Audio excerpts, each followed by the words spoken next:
museum and farm, and you can see the steam rolling out behind me at the sugar house, which means it's boiling day.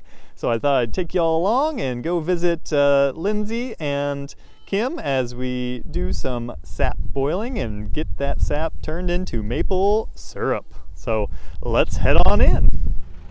We first need to get all that freshly collected sap into the sap house, so we're pumping it up to a large tank that sits above the evaporator, and you can see how clear that sap is.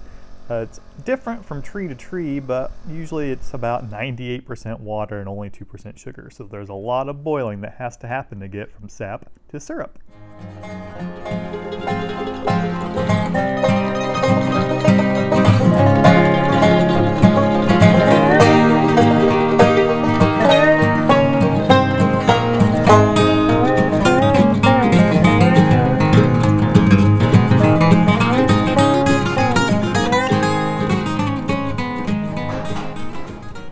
There are a lot of different types of evaporators out there, and they've been used for a long time, but all of them are just basically making everything more efficiently than boiling over an open fire. And so from the tank above, gravity will bring the sap down, heating a little bit on the way, and a float in this tank gradually allows the sap to flow into the actual evaporator, so it constantly adds to the batch. And basically, as you're moving from the back to the front, the sap is gradually boiled more and more. So stuff towards the back is more water, less sugar, and then towards the front is more sugar, less water, until it's ready to be tested and finished.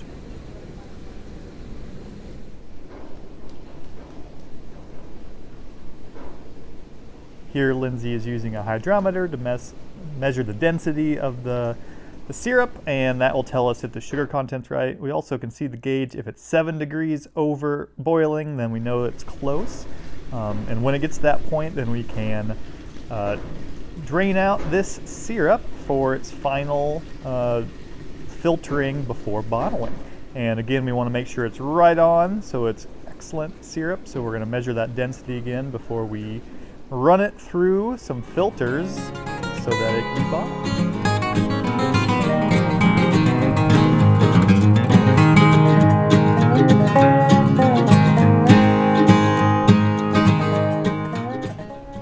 We're running the syrup through a cloth and paper filter to remove what's called sugar sand, which is organic salts that can make your syrup cloudy and maybe add some off-putting flavors. But you can see that it looks pretty gross, but it's really not going to be harmful to you, but it is nice to get out for clear sap. And after it's run through the filters, we want to make sure it's 180 degrees before we bottle it. That way we can make sure that it's going to seal properly.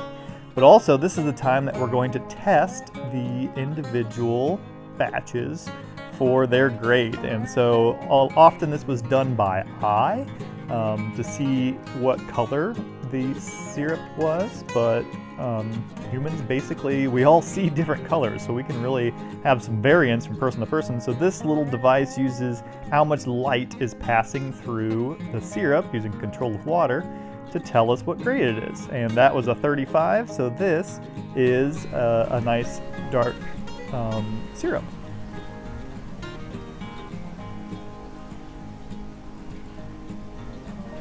After filling the individual bottles, the caps are on and they rest upside down. So again, at that 180 degrees, these caps are sealed for freshness. All right, well, that's our video for the week. We managed to get all that sap collected and boiled down into syrup, and now it's bottled and ready to be sold. And of course, we do sell our maple syrup here at the museum. Currently, we're still only doing curbside pickup, but if you're in the area, you can give us a call and get some of that wonderful maple syrup.